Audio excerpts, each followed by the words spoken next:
Welcome. I'm Chaplain Kevin, and today I'm talking with Summer, who grew up as the only child of a single mom.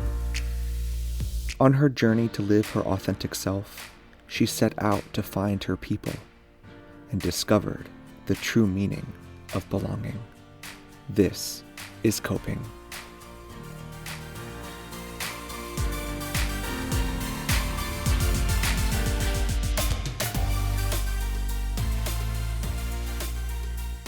Well, Summer, thank you so much for being here with me today. I'm just really excited to sit down with you and hear more of your story. Thank you for having me. I'm really happy to be joining you and being able to share my story. I have a full house. I have 5 boys, ages 18 to 8, and a dog, a very sweet baby girl dog.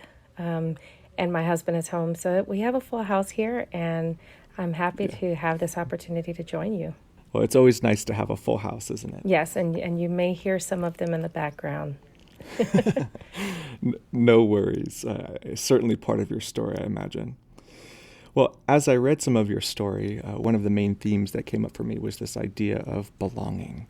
How do you define belonging? What does that word mean to you?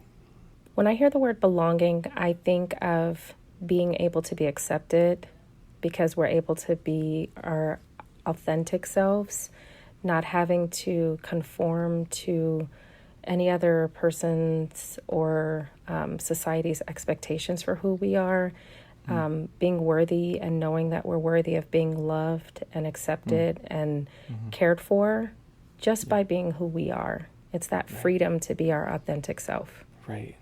So where in your life have you sought that freedom to be your authentic self? I grew up in a large family, even though I grew up as an only child. I do have a sister. I don't like the term half-sister. We share the same father, but we have different mothers. But I didn't grow up with her. I've gotten closer to her as I've gotten older. But growing up, I was surrounded by cousins and aunts and uncles, and my mother was a single mother. She had me at 19. My father spent a lot of time in and out of jail, so he wasn't an active part of my life, but I always had people around me. I was always surrounded by love and support.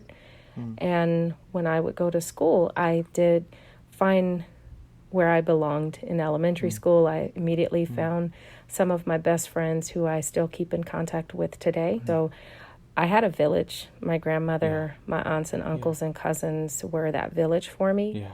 In such a busy house, how did you know that you belonged? How was it that you didn't just get lost in the mix of all the different people? That's a good question, because it was busy. Looking back, I think one of the key elements that made me feel like I belonged was this feeling of safety. No matter who was there, no matter who was visiting, no matter who lived there, I was always cared for. More than just having hot meals and a safe place to sleep at night. We had freedom. We could ride our bikes up and down the block. And this was in Watts in the 80s.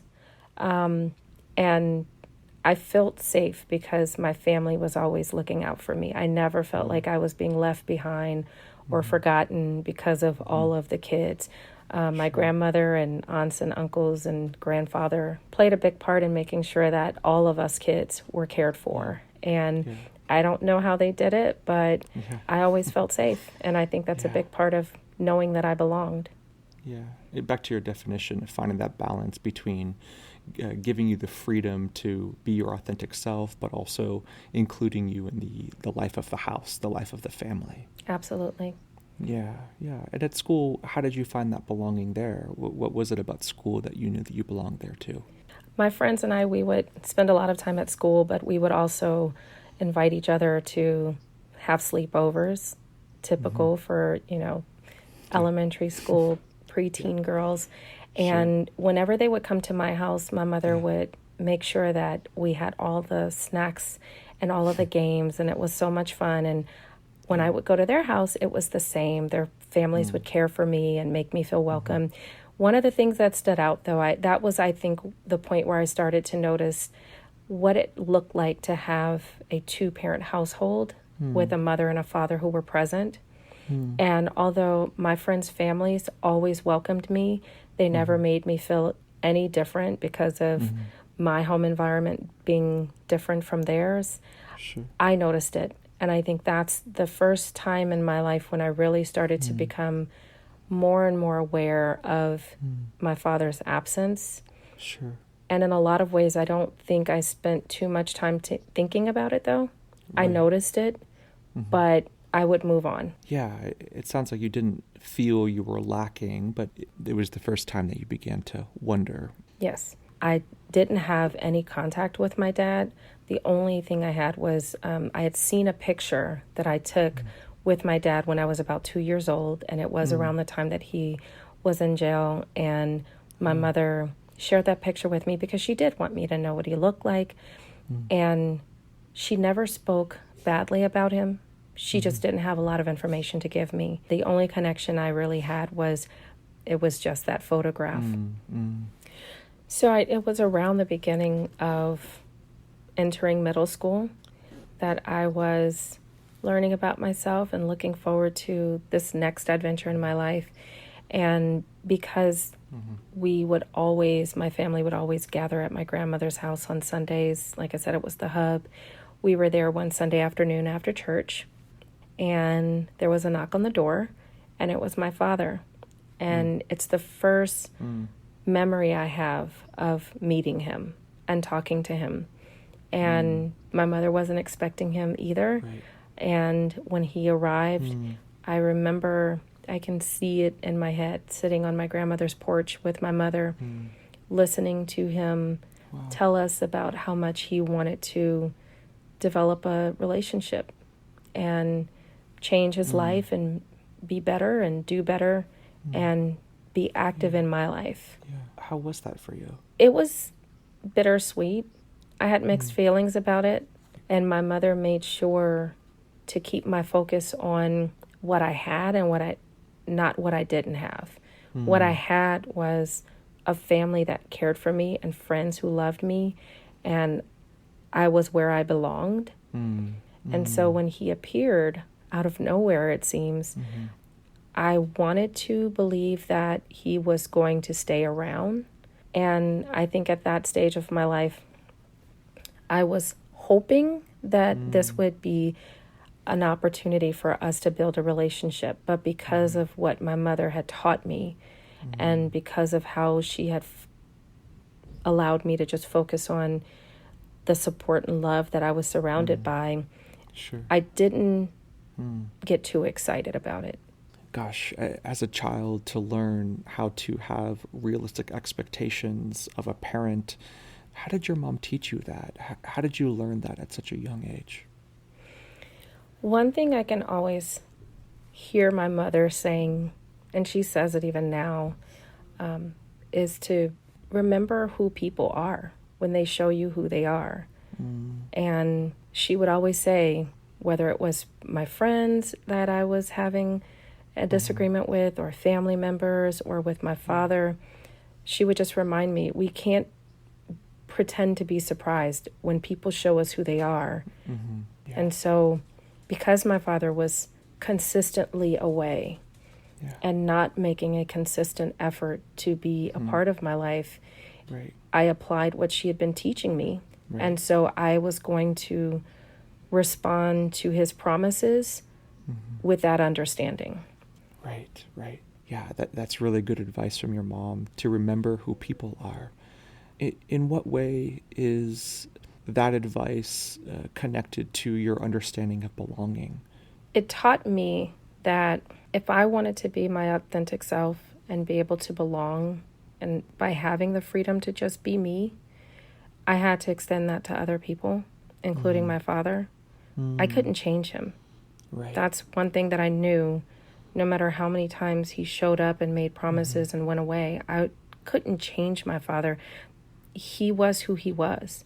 And so in allowing people the freedom to be their authentic selves, you are also giving yourself permission to decide if you want to accept that. Yeah, so it sounds like belonging works both ways, right? You give the freedom to the other person to be who they are, and sometimes that leads to them belonging elsewhere. Right. And because of that, it allows you to have some level of peace. Right. To know that I have no control over what you choose to do. Right. And so whatever is your decision, I have to accept that. And in accepting that, I'm not fighting this battle of trying to force something to happen. When he ended up going away and not calling anymore during that time, my life just sort of continued to move on. We'll be right back.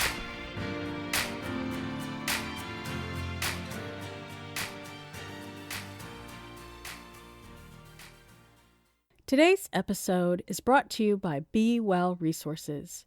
Be Well is a wellness organization that provides mental and spiritual tools for whole person health. Be Well helps you develop your unique gifts and discover your calling. Follow us on Facebook or Instagram at Be Well Resources to take your next steps toward being well. Welcome back.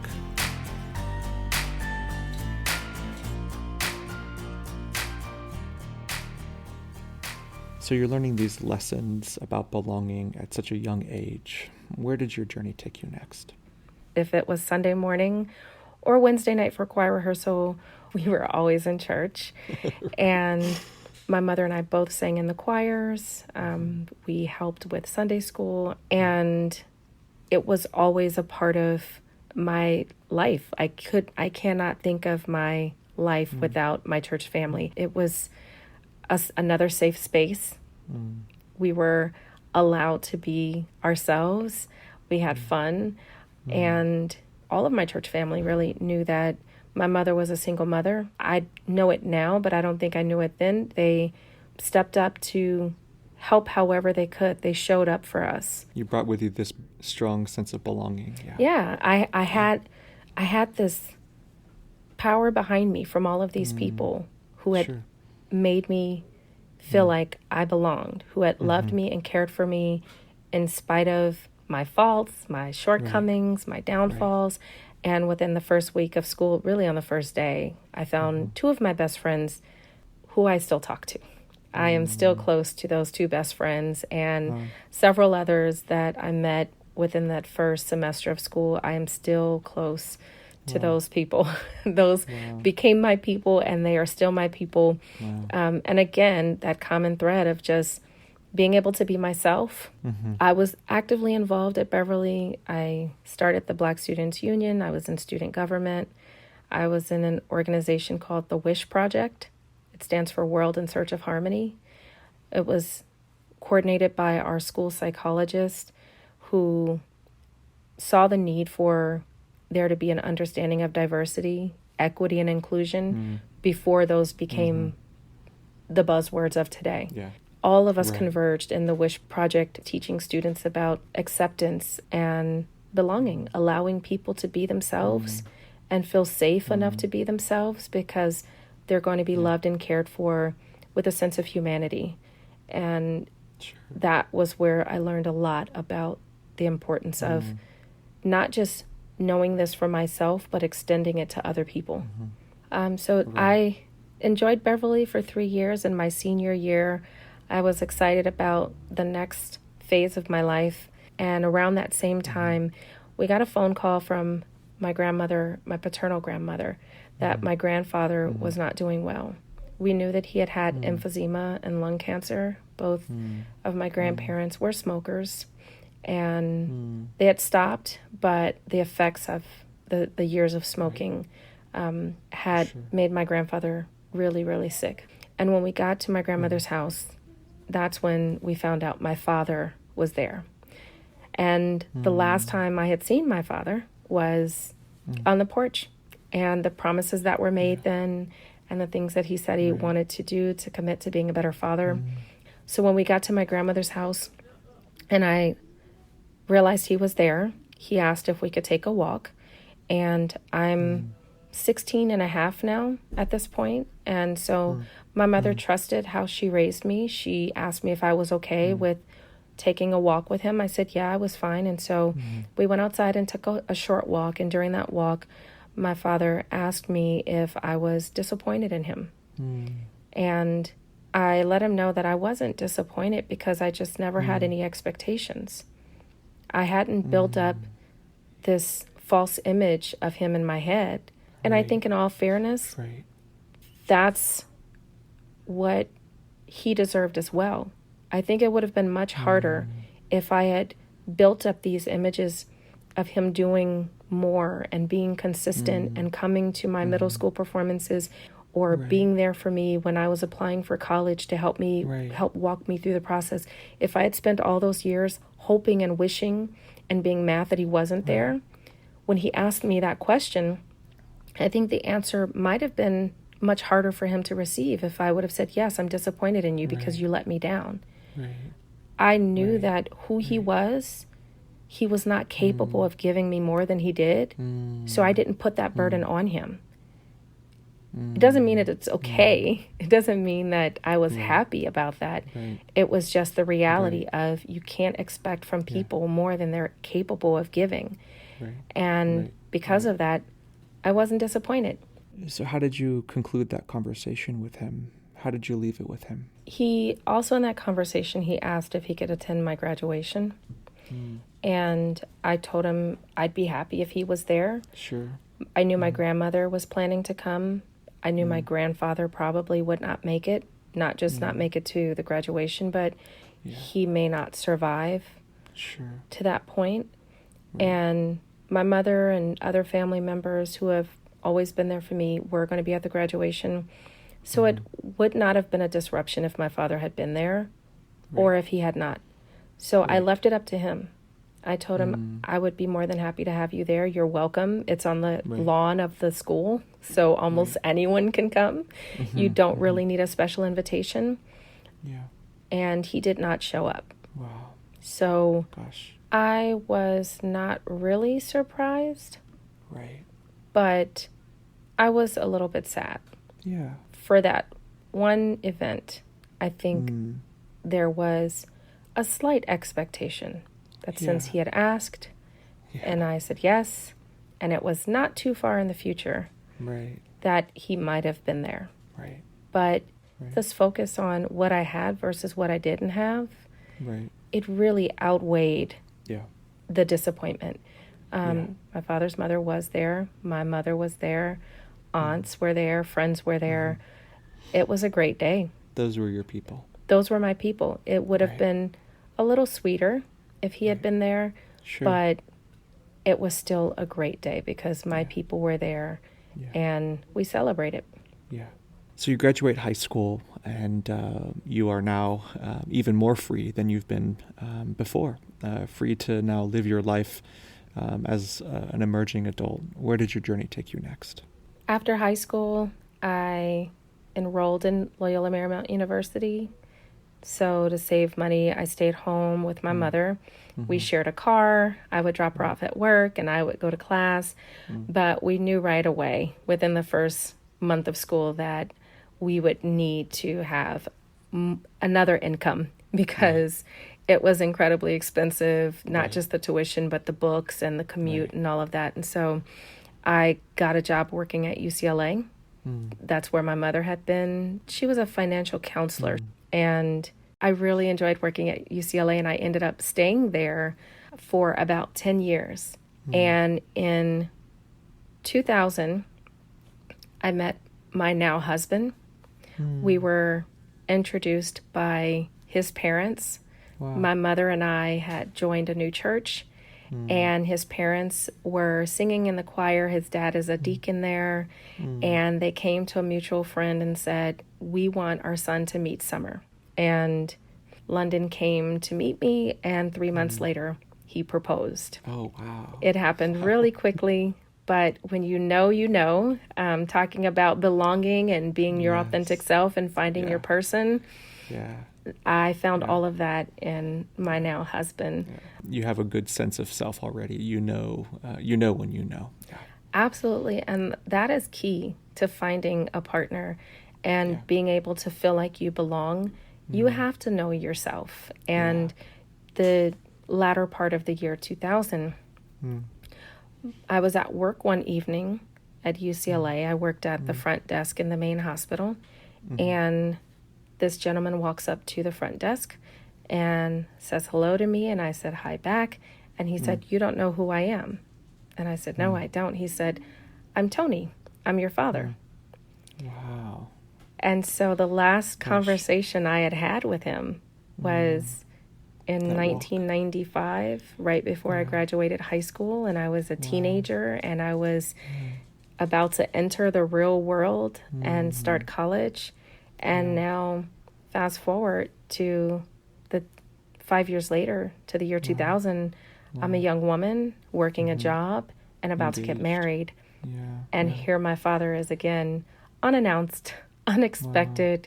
And he introduced himself as Tony and that he was your dad. What happened next? We started talking. It was awkward because I was at work and I worked at the main desk of the hospital, of UCLA Medical Center. So there was always traffic, always people stopping and phones ringing. Right. But in that short amount of time that we spoke that first time, because unlike the other times, he actually did come back a few times. We had more than one conversation. Okay. He shared with me that he had moved away and had come back, and he had a girlfriend, and he was planning to get married and build a family, and he was working and trying to get himself together, trying to get clean and stay clean. And he was excited to see me, and he found me by reaching out to my sister because she knew where I worked. And he said he missed me and he wanted to see me and see what was going on in my life, and he apologized for the times that he wasn't there. And I had no negative feelings about it. I was genuinely happy to see him. Sure, I was happy to see that he was healthy. He looked good. He looked like he had been working and taking care of himself. And I told him that I was engaged. And he said he would come back the next night so he could meet my husband. So I told my husband to come visit me at work. Well, my fiance at the time, but I told him to come visit me at work. Yeah, so he could meet my father. And so the next night he came back, and my fiance, my husband, so London, was there. And he and my father hit it off. They started talking right away. And my husband he's just a genuinely good guy. And he's always looking for the good in people. And he knew what I had experienced growing up without a father. He's heard all of the things that I'm sharing with you today. And so there was no reason for him to have animosity towards my father, because he knew that I had made peace with my father not consistently being there. And so we just would have great conversations. I think there were maybe 2 or 3 more times that he showed up, and right before my husband picked me up from work, and we talked about a lot of different things. And just like the other times, though, it sort of just came to an end. I can't remember the last phone call or the last conversation. It just stopped again. Wow. And I had experienced that so many times that I think I knew what to do. I just got back to living life. And that's what I did. Right before the wedding, my grandmother reached out to me, my father's mother, and asked if he was going to be invited to the wedding, because she really thought that he should be invited. And I did feel bad telling her no, that I was not going to invite him to the wedding. And I had prayed that she would understand my reason. So this was not about excluding family from this event that I was so excited for. It was more about the people who I genuinely knew had been there for me, had been there for my husband, were able to be there and celebrate with us. And every person in that room knew that they were there because they had been invited to share this really special moment with us. And I also needed my grandmother to understand that I love my father. There is no love lost on my father. But on that day, I needed to honor all of the hard work that my mother had done to get me to this point. That's what that day was meant to be about, celebrating these genuine real relationships that had always been there for us. Yeah. And I hear how your decision to not invite your dad was not about exclusion, but it was about having those that belonged present. Absolutely. So where did your journey take you next? Shortly after our youngest was born, we were getting ready to go out for the day, and I got a phone call from my sister. She called me out of the blue and said, "Our father died." Oh my gosh. And this was around 2015. Wow.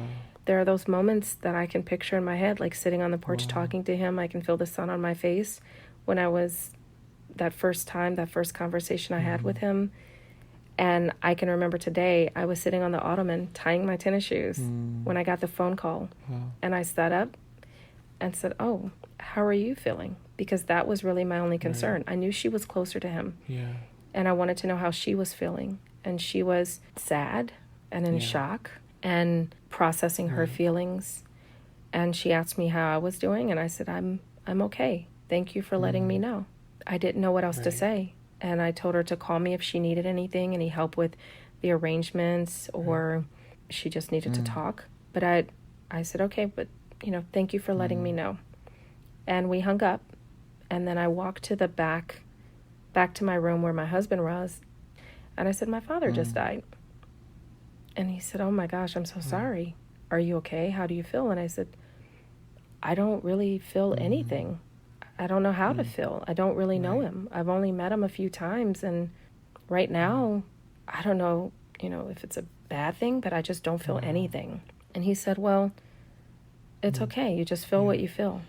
And so we actually went about our day. About a week later, I remember sitting on the edge of the sofa just watching television or on my phone or something.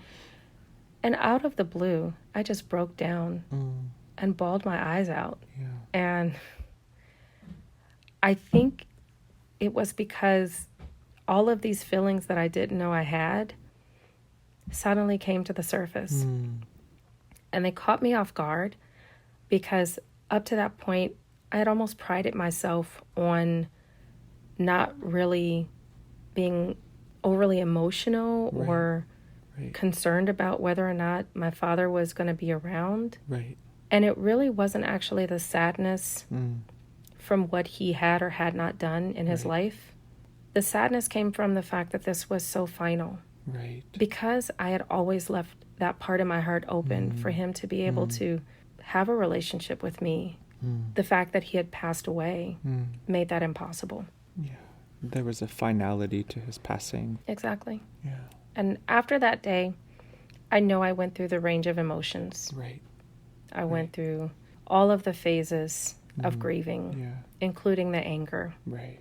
Right. Going through those range of emotions, I had to start really being honest with myself about why I was feeling these feelings that I didn't know existed, or that I didn't know I had the ability to feel, because that very first day I was just numb. Yeah. And I had to come to terms with that.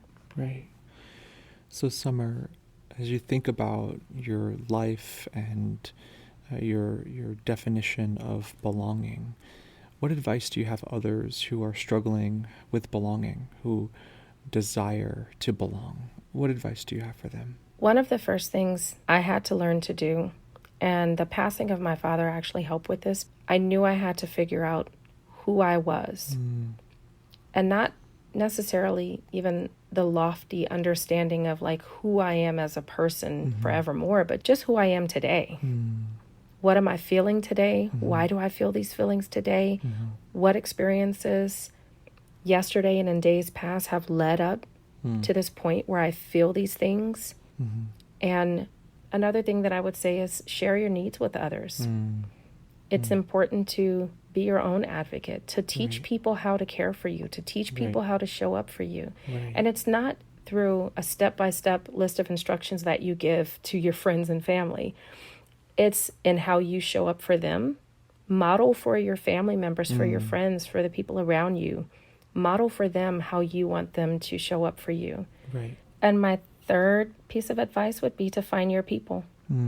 It's important to find your people to find the people who will love you and care for you and show up for you the way you need, and for whom you can show up and care for and love as their authentic selves without wanting to change each other. And I think the best people, when you find your people, the best people really do bring out the best in you. When you find where you belong, I do believe when you find where you belong, you will start to grow. Yeah. Well, Summer, thank you so much for sharing your story with me today. I so appreciate your vulnerability, your honesty. Thank you. Thank you for sharing your story with me today. Thank you for allowing me to share my story with you.